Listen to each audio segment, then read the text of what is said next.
Caroline Borges, diretora executiva da Rev Gestão de Pessoas, já está conosco hoje para falar sobre os rituais de gestão. Carol, bom dia, bem-vinda. Bom dia, Ariane, bom dia, Diego, aos nossos ouvintes também. Bom dia, Carol. Bom dia, Carol. Olha só, eu começo te perguntando o conceito, quando a gente fala de rituais de gestão, do que a gente está falando? Rituais de gestão são rituais, cerimônias planejados para acompanhar, para controlar, para alinhar, fortalecer principalmente tanto a estratégia quanto a execução dessa estratégia nas empresas e a própria cultura organizacional. Então, os rituais têm esse objetivo. E é importante lembrar que os rituais que a gente mais lembra são as reuniões. As reuniões são os rituais mais lembrados, mais utilizados no ambiente corporativo. Mais temidos às vezes também. Os mais temidos. Essa semana, inclusive, eu recebi um tweet, né? Super interessante. Uma pessoa falando que no meio da reunião ela olha para a colega de trabalho com a calculadora na mão e fala para ela: o que você está fazendo, amiga? A gente está no meio da reunião e a colega fala: então, toda reunião eu somo as minhas dívidas para ver se eu preciso continuar aguentando isso. Caramba! Então, forte e aí, isso, hein? a gente fala, como uma reunião tem o poder de engajar, se ela for bem conduzida, um ritual de gestão, e como ela pode, se não realmente for bem planejada, bem desenvolvida, ela pode dispersar, inclusive causar um desgaste, aquelas reuniões intermináveis. A gente escuta bastante isso. Somos convocados para uma reunião, para um ritual aqui na empresa e nada acontece. Não existe um foco, não existe um propósito. A gente fica horas e horas perdendo, às vezes, um tempo de produção e no final não chega com nenhum direcionamento, com nada que vá agregar realmente à área ou ao negócio. Então, isso é sério. Isso é sério. Pode ser um gasto de tempo muito grave para as organizações. Eu fico imaginando qual é o conceito de reunião na cabeça de muita gente, né, Carol? Pode ser um bom ponto de partida, né? Porque muitas vezes a pessoa tá com a mania da reunião, tá viciada em reunião. Então, tudo é reunião. Então, uma conversa de 2 minutos ele chama de reunião, uma orientação ele chama de reunião, né? Se a secretária às vezes fala, não, fala que eu tô em reunião, tudo acaba virando uma reunião, né? É real, tudo acaba virando uma reunião e coisas que não precisariam ser uma reunião. Vocês já escutaram isso? Podia ser um e-mail, podia ser uma ligação, podia ser um bate-papo, como você mencionou, Diego, no corredor, uma mensagem, um WhatsApp. Entendi. E vira uma reunião. Às vezes convocando pessoas que não têm nenhuma ligação com o tema, sem preparar as pessoas do que vai acontecer, qual é a pauta, o que vai ser discutido, qual é o nosso objetivo com aquele momento. Isso torna o ambiente menos produtivo. E tempo é algo, dinheiro as empresas até recuperam, mas tempo é algo que a gente não consegue recuperar. E, Carol, por que existe? É um hábito de nós brasileiros, por quê, né, Ariane? Por que essas reuniões tão longas? É um hábito organizacional que é disseminado mundo afora? Eu não sei, o que explica esse hábito e esse apego, não é? Às reuniões, sobretudo há muitas reuniões que você acaba falando, não entendi muito bem qual que era a finalidade desse reunião. Encontro. São vícios que as pessoas, as organizações vão tendo. Muitas vezes é uma falta de preparo das lideranças também, na convocação dessas reuniões, na condução das reuniões, na utilização de técnicas, de metodologias que tornem as reuniões realmente produtivas e com entregáveis bastante claros para o negócio. Então, é um mix, e eu falo que até esse aspecto social, né, do ser humano, queremos estar juntos. É o momento realmente da gente convocar todo mundo para estar junto, é o momento da gente estar junto produzindo, ou discutindo, ou controlando, porque os rituais de gestão, eles têm objetivos diferentes. Eu tenho rituais que vão ter o objetivo aí de acompanhar resultados, fazer realmente um acompanhamento mais próximo de como as coisas estão acontecendo, para dar essa cadência, por exemplo. Eu tenho rituais que são ligados a desenvolvimento de equipe, integração, estudo aprofundado, aprofundamento técnico mesmo, que as pessoas às vezes chamam de treinamentos. Eles às vezes não acontecem de forma tão pontual, isso é ótimo, eles acontecem de forma mais sistematizada, se torna realmente um ritual. E os próprios rituais, por exemplo, de gerir gente, de estar próximo para escutar, para se aproximar, para dar feedback. Então, existem rituais de formatos diferentes. E para cada um desses rituais, eu preciso ter um formato, uma pauta, uma metodologia a ser utilizada e um objetivo. Você criar uma periodicidade para essas reuniões facilita, Carol?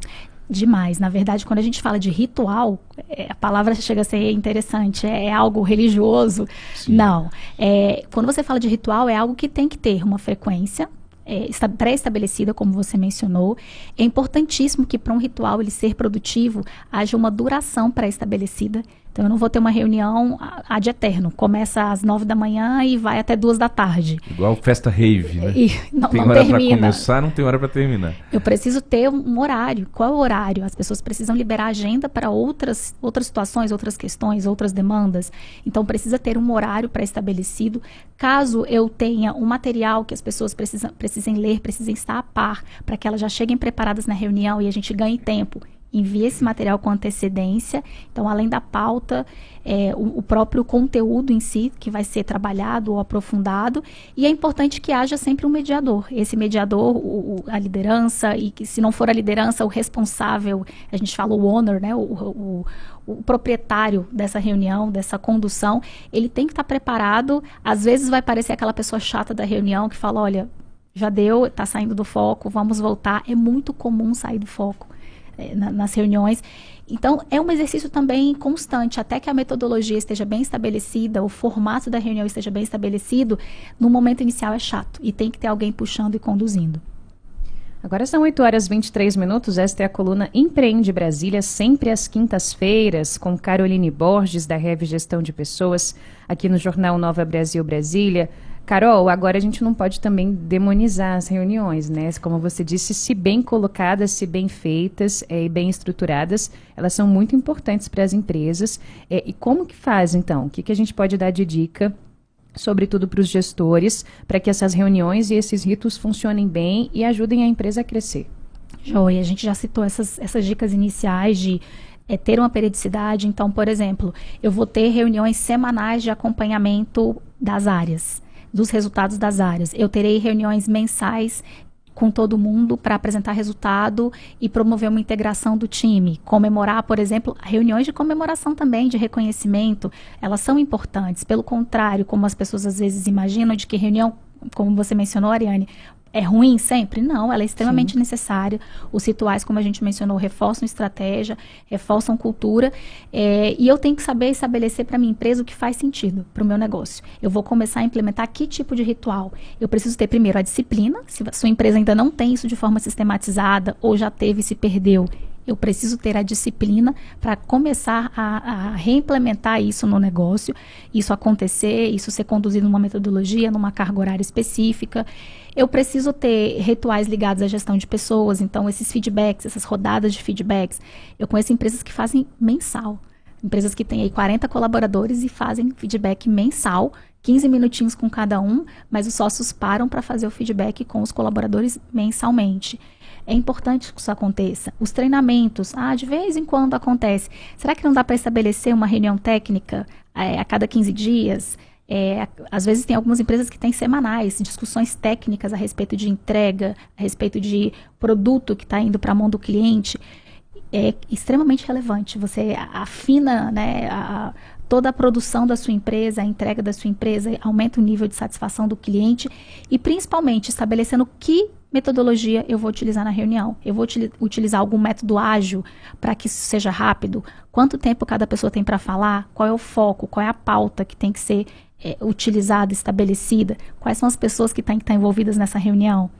E existem regras específicas, inclusive, para as reuniões online, que são diferentes das reuniões presenciais. Às vezes o gestor vai até com uma boa intenção na reunião e vai com tudo bem planejado, mas quem está participando, um leva a ideia lá para longe, o outro fala disso, fala daquilo. Quando você vê, o negócio está durando 3 horas, você começou falando de A, está falando de Z. Que reunião, acho que como toda DR, às vezes, né? Às vezes vira um local de desabafo, um momento em que as pessoas querem colocar para fora, às vezes, insatisfações, né? E tem esses momentos, e Diego, você está certíssimo, tem esses momentos. Existem reuniões que são para isso, são para escutar, são reuniões, por exemplo, a técnica do brainstorming. As pessoas vão ser livres ali quando você está criando uma ideia nova, um produto novo, uma jornada nova, e você quer escutar. As pessoas precisam participar de fato para que você tenha um engajamento, mas é uma metodologia para um tipo de reunião e um objetivo específico. As reuniões de acompanhamento de resultado, por exemplo, elas não podem ser feitas nesse formato. Eu tenho uma pauta, eu tenho um foco, eu tenho o que tem que ser dito e eu tenho, inclusive, os encaminhamentos finais com as responsabilidades, prazos após a reunião. Isso que eu ia te perguntar, Carol, uma reunião é como uma parábola que tem que ter uma moral da história no final? Tem que, mais do que uma moral, Diego, tem que ter responsáveis, os donos de cada entregável, de cada, que a gente fala do output, né, da saída ali da reunião. Eu trouxe as pautas e depois eu vou ter os direcionamentos. Quem é o responsável, qual o prazo em que isso vai ser verificado, apresentado e em que formato, né? Como é que isso vai ser conduzido, você precisa de alguma ajuda, quem vai estar envolvido nisso aí, nessa missão com você. Isso é tratado na reunião, de forma objetiva, clara, e é importante que a gente, inclusive, formalize o que ficou dito ali de alguma forma por meio de algum tipo de ferramenta, muitas ferramentas online que podem ser utilizadas e plataformas para isso. Muito bom. E uma determinação de um prazo também, imagino, né, Carol? Porque nós jornalistas, né, Ariane, estamos cansados de fazer coberturas de reuniões, às vezes políticas, que são reuniões que servem para marcar outras reuniões, né? Quando tem negociação de greve é assim, mas o que teve nessa reunião? Não, nessa reunião a gente combinou que na próxima semana vai ter uma outra reunião. E seria, eu não vou dizer que isso é bom, porque isso é terrível, inclusive na política, mas isso acontece no mundo comum, real, concreto das organizações. Isso não acontece só na política, isso Olha é muito aí. comum. E a gente precisa trabalhar isso de forma consciente, real e só com técnica e muita disciplina para colocar esse trenzinho no eixo. Muito bem. Caroline Borges, diretora executiva da Rev Gestão de Pessoas, compartilhando um pouco mais de conhecimento hoje com a gente aqui neste Empreende Brasília. Carol, obrigada por hoje. Bom restinho de semana. Até a próxima. Obrigada, pessoal. Até a próxima quinta.